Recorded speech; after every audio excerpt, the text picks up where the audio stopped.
हमारे इस नए ऐतिहासिक विश्लेषण में आपका बहुत बहुत स्वागत है। शुरुआत करने से पहले जरा एक पल के लिए इमेजिन कीजिए, एक बहुत ही विशाल और शानदार कांच का महल जो सदियों से मजबूती से खड़ा था, वो अचानक से दरकने लगता है और देखते ही देखते टुकड़े टुकड़े होकर बिखर जाता है। मध्यकालीन भारत में दिल्ली सल्तनत के पतन का नज़ारा कुछ कुछ ऐसा ही था। जैसे जैसे सेंटर की पकड़ कमजोर हुई, पूरे इंडियन सबकॉन्टिनेंट में एक जबरदस्त भू राजनीतिक बदलाव देखने को मिला। आज के इस एक्सप्लेनर में हम इतिहास के उसी टर्निंग पॉइंट को डिकोड करने वाले हैं। अब यहाँ एक बहुत बड़ा सवाल उठता है, जब इतना बड़ा साम्राज्य ताश के पत्तों की तरह ढहता है तो आखिर होता क्या है? क्या सिर्फ एक खालीपन रह जाता है? बिल्कुल नहीं, बल्कि ये नए मौकों का दरवाजा खोलता है। 13वीं से 15वीं शताब्दी का जो समय था वो भारत के लिए बेहद डायनामिक था। दिल्ली के कमजोर होने का सीधा फायदा उठाकर कई पावरफुल क्षेत्रीय राज्यों ने जन्म लिया और यहीं से भारतीय इतिहास ने एक पूरी तरह से नई दिशा ले ली। तो चलिए बिना किसी देरी के इस पूरे लैंडस्केप को समझते हैं। हम एक एक करके बात करेंगे क्षेत्रीय शक्तियों के उदय की, फिर चलेंगे मध्य भारत में मालवा और जौनपुर की तरफ, उसके बाद बंगाल के स्वतंत्र राजवंशों को देखेंगे, फिर असम की कमाल की पाइक प्रणाली को समझेंगे और आखिर में बात करेंगे उड़ीसा के ताकतवर गजपति साम्राज्य की।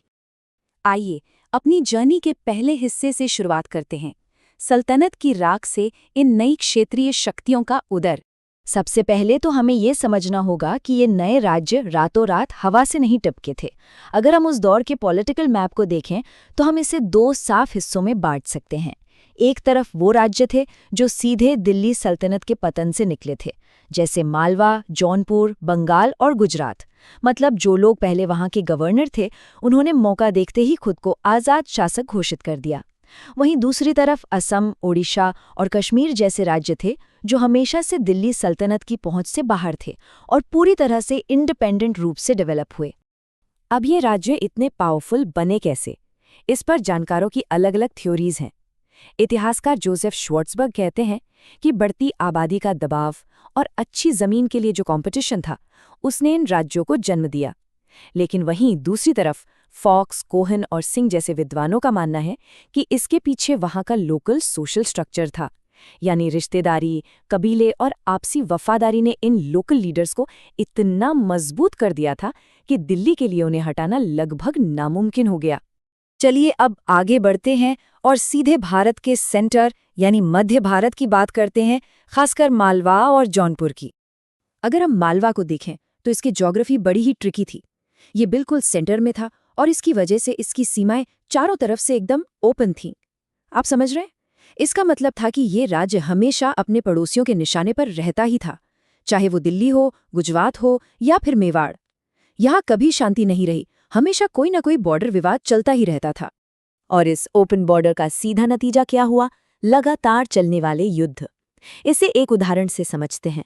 मालवा के महमूद खिलजी और मेवाड़ के राणा कुंभा के बीच की जो दुश्मनी थी, वो उस समय की सबसे इंटेंस लड़ाइयों में से एक थी। गागरोन और काल्पी जैसे इलाकों पर कब्जा करने के लिए इनके बीच लगभग हर साल भयंकर सैन्य अभियान होते थे। ये दिखाता है कि उस वक्त मध्य भारत का माहौल कितना ज्यादा अस्थिर और वोलेटाइल था।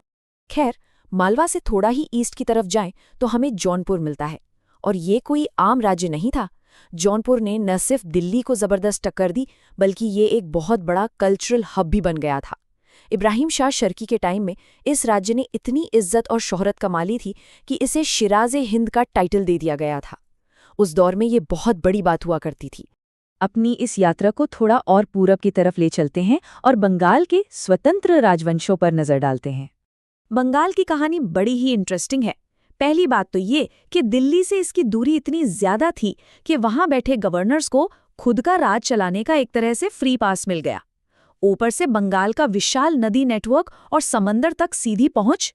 इस ज्योग्राफी ने बंगाल को उत्तर भारत के हमलों से तो बचाया ही, साथ ही समंदर के रास्ते व्यापार करने का शानदार मौका भी दिया। यहाँ तक कि बंगाल के शासकों ने मिंग राजवंश वाले चीन के साथ भी अपने ट्रेड और डिप्लोमेटिक रिलेशंस बना लिए थे। है ना कमाल की बात? लेकिन बाहर से इतना सेफ होने के बावजूद बंगाल के अंदर सत्ता की म्यूजिकल चेयर चालू थी। पावर पहले इलियास शाही वंश के पास थी, फिर राजा गणेश के हाथ में आई।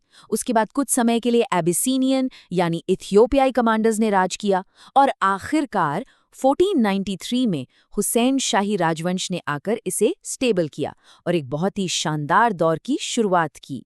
बंगाल से आगे निकलकर अब चलते हैं सीधे नॉर्थ ईस्ट में, असम और वहां की बेहद अनोखी पाइक प्रणाली की तरफ। ब्रह्मपुत्र घाटी का सीन बाकी भारत से एकदम अलग था। यहाँ ऐसे जनजातीय राज्य पनप रहे थे जिनका दिल्ली सल्तनत से दूर दूर तक कोई लेना देना नहीं था। बात 1228 की है, जब ताई अहोम नाम का एक समूह ऊपरी बर्मा से माइग्रेट करके इस घाटी में आया था। सुकाफा और सुकांगफा जैसे अपने शुरुआती राजाओं के लीडरशिप में अहोमों ने धीरे धीरे लेकिन बहुत ही सिस्टमैटिक तरीके से पूरी ब्रह्मपुत्र घाटी पर अपना कंट्रोल कर लिया। अहोमों की इस जबरदस्त सक्सेस का असली सीक्रेट था उनका एडमिनिस्ट्रेशन, जिसे पाइक प्रणाली कहा जाता था। ये सिस्टम सच में जीनियस था। इसमें 16 से 50 साल के हर वयस्क पुरुष को राज्य के लिए काम करना होता था, चाहे सैनिक बनकर या मजदूर बनकर। 4 लोगों की एक टीम बनती थी जिसे गोट कहते थे, और ऐसे कई गोट मिलकर एक बड़ा ग्रुप बनाते थे जिसे खेल कहा जाता था। इसी शानदार स्ट्रक्चर ने अहोम राज्य को अंदर से फौलाद जैसा मजबूत बना दिया था। अब नॉर्थ ईस्ट से सीधा नीचे पूर्वी तट की ओर आते हैं और बात करते हैं ओडिशा के शक्तिशाली गजपति साम्राज्य की। एक समय था जब ओडिशा के इस इलाके पर पूर्वी गंग वंश का राज था, लेकिन फिर वहां काफी उथल पुथल मचने लगी और इसी अफरा तफरी के बीच 1435 में कपिलेंद्र नाम के एक महत्वाकांक्षी मंत्री ने गद्दी पर कब्जा कर लिया और गजपति शासन की नींव रखी। कपिलेंद्र का विजन बहुत बड़ा था। उसने इतने जबरदस्त सैन्य अभियान चलाए कि उसका साम्राज्य उत्तर में हुगली से लेकर एकदम दक्षिण में कावेरी नदी तक फैल गया। अब जाहिर सी बात है, जब आप अपना साम्राज्य इतना बढ़ाएंगे तो आपके दुश्मन भी बढ़ेंगे ही। गजपति साम्राज्य को राजमुंद्री और उदयगिरी जैसे अहम इलाकों के लिए लगातार एक साथ कई मोर्चों पर लड़ना पड़ रहा था। कभी वो बहमनी सुल्तानों से टकराते, तो कभी बंगाल के सुल्तान से, और कभी-कभी तो शक्तिशाली विजयनगर साम्राज्य से। मतलब एक तरह से टेरिटरी के लिए कभी न खत्म होने वाली रस्साकशी चल रही थी। तो इन सभी जगहों को देखने के बाद हम अपने आखिरी और शायद सबसे अहम सवाल पर आते हैं। आखिर इनमें से कोई भी राज्य पूरे भारत पर राज करने वाला इकलौता साम्राज्य क्यों नहीं बन पाया? हर राज्य के पास अपनी एक अलग ताकत थी, फिर भी कोई सुपर पावर क्यों नहीं बना? जोसेफ श्वार्ट्जबर्ग की रिसर्च हमें इसका बहुत ही प्रैक्टिकल जवाब देती है। वजहें एकदम साफ थीं। कश्मीर या असम जैसे राज्यों के सामने पहाड़ों की दीवार थी। मालवा और जौनपुर जैसे राज्य चारों तरफ जमीन से घिरे थे, तो वो समंदर के रास्ते व्यापार नहीं कर सकते थे। नतीजा, पैसों की कमी। और ऊपर से जो लोकल जमींदार और विद्रोही सरदार थे, वो कभी ने चैन से बैठने नहीं देते थे। अगर हम इस पूरे दौर को एक लाइन में समेटें तो वो होगा लगातार चलने वाले युद्ध।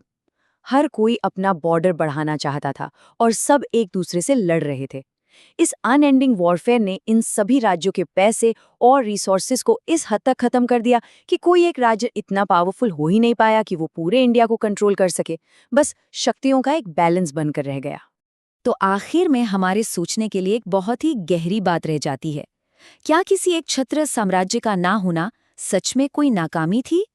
या फिर जरा सोचिए, क्या ऐसा हो सकता है कि इसी टूट-फूट और आज़ादी ने उस शानदार क्षेत्रीय संस्कृति, कमाल के आर्किटेक्चर और नए विचारों को जन्म दिया जिसे हम आज मध्यकालीन भारत की सबसे बड़ी खूबी मानते हैं?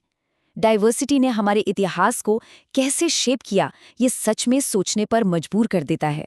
आपको क्या लगता है? इसी सवाल के साथ हम आज का ये विश्लेषण यहीं खत्म करते हैं।